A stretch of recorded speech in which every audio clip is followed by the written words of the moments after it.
24 नवंबर की पूर्व संध्या को हम खड़े हैं इस ग्राउंड पर जहां पर मुशायरा होने जा रहा है गुलजमा 11 की ओर से। जो कन्वीनर साहब है, जो ऑनर साहब है गुलजमा के, सबसे पहले तो मैं उनको मुबारकबाद दूंगा कि आपने आज चिखली का भव्य टूर्नामेंट जीत के आए हैं, उसके लिए बहुत बहुत मुबारकबाद खबर खामगांव की ओर से, यूट्यूब की ओर से।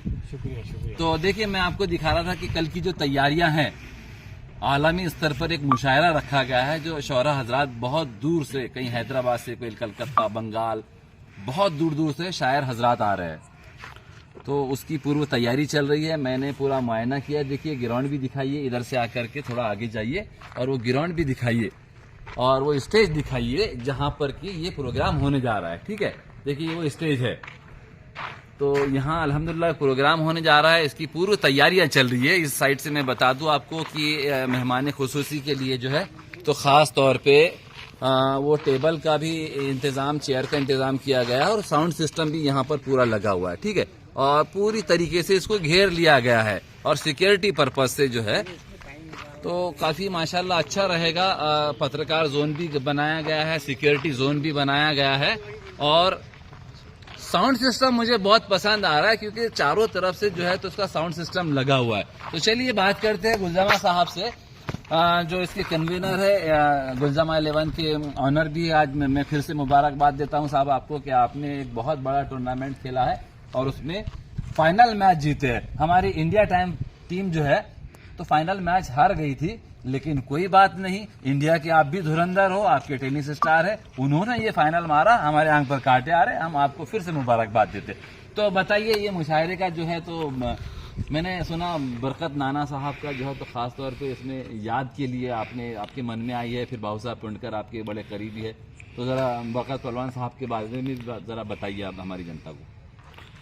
अल्हम्दुलिल्लाह अजहर भाई जी, जो दुनिया से चले गए, इन्होंने अपने को दुनिया में लाने के लिए अपने को जो सिखाया था जी, और इनकी यादें अपन भूलते चले जा रहे हैं। जी जी, अपने को जिन्हें दुनिया में लाया और अपन को भूल देंगे तो फिर अपने बच्चे भी अपने को कहीं ना कहीं भूल देंगे। जी जी, इसके लिए मैंने सोचा कि अपने जो पुराने बुजुर्ग है, बरकत पहलवान साहब, मेरे वालिद साहब, जिया जख्मी साहब, साहब फुनकर साहब, कासम पहलवान साहब, जमीर पहलवान साहब, वहाँ से देखे जाएंगे तो अपने खामगांव की बड़ी बड़ी हस्तियाँ, जियाउल्लाह खां साहब, जी जी जी, बड़े बड़े हस्तियाँ ये दुनिया से चले गए। इन्होंने खामगांव को बहुत नाम दिया है। मैं चाहता हूँ कि इनकी यादें एक बार ताज़ा हो जाए और उर्दू जबान ऐसी है कि जो सबको ताज़ा करती है, पसंद आती है। बड़ी शीरी जबान है, उर्दू जबान है।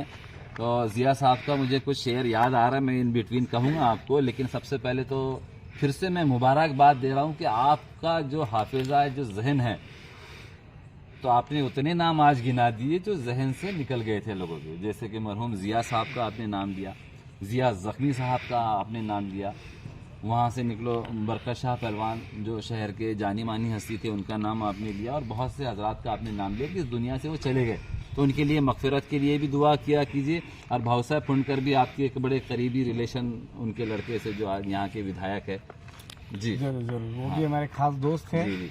और जो बहुत साहब फुनकर साहब का तो आपको पता है कि अपने जिले के पहले पालक मंत्री भी, अपने खामगांव के पालक मंत्री भी पहले वो बने हुए हैं और उन्होंने बहुत कुछ दिया है खामगांव के लिए, तो उनकी भी यादें करना बहुत जरूरी था। मैंने आकाश भाऊ से बात किया, मैं हजीबुद्दीन साहब के साथ में जाके आकाश भाऊ से मुलाकात किया और उन्होंने कहा कि भाऊ साहब की याद में एक मुशायरा करना है। तो उन्होंने हमें इजाजत दी। अब जिस तरीके से ऐसे तरीके से करो बोले जैसे खामगांव के अंदर वो इतिहास बन जाए, ऑल इंडिया मुशायरा, तो उस तरीके से हमें यहाँ पे कामयाबी भी मिल रही है और आप जो देख रहे हैं वो आपके सामने है। जी जी, बता रहा था आपको कि आलमी मुशायरा, लेकिन मेरे साथियों ने मुझसे कहा कि अल्हम्दुलिल्लाह आलमी सतह पे भी इंशाल्लाह आगे चल के बहुत जल्द कोशिश करेंगे कि आलमी सतह पे ये हमारे हिंदुस्तान की आन बान शान शायर शायर यहाँ पर इंशाल्लाह कदम पड़ेंगे और ये भारत के लेवल पर जो है तो मुशायरा होने जा रहा है। तो मैं आपको जिया जख्मी साहब का एक शेर सुना रहा था, लेकिन उससे पहले मुझे थोड़ी सी याददाश्त मेरी कमजोर है मुआजरत के साथ में,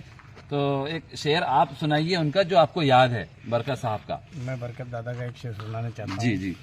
जमाना रक्श कर गए ऐसी शान वाला था, फकीर था मगर आन बान वाला था।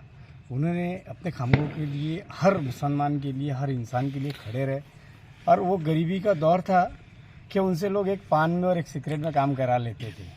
वो ऐसे लोग अपने पास से चले गए। हमको उनकी याद ताज़ा करने का एक मौका मिला तो हमने उनकी यादें ताज़ा कर दी। और जिस तरीके से उनके बैनर अपने लोगों के वहाँ पे लगे हैं बरकत दादा वगैरह जी। के, तो लोगों ने बोला है कि यार बरकत दादा की काफ़ी दिनों के बाद में याद आ रही थी, नज़र के सामने नज़र आ गए। जी जी जी तो गुलजाम भाई, तुमने हमारी बोले पुरानी बातें याद ताज़ा जी, कर दी। जी, हम जी। लोग बहुत ताकत से आपके मुशायरे में आएंगे। जी जी जी जी। हजारों साल नरगिस अपनी बेनूरी पे रोती है, बड़ी मुश्किल से होता है चमन में दीदावर पैदा। तो मेरा दोस्त भी उसी में से एक है, माशाल्लाह। मैं मोहम्मद अजहर जमादार, खबर खामगांव से। यूट्यूब चैनल देखना ना भूलिए, खबर वही जो करे आप पर असर। धन्यवाद। और हाँ, दैनिक सत्य पढ़ना भी ना भूले। धन्यवाद।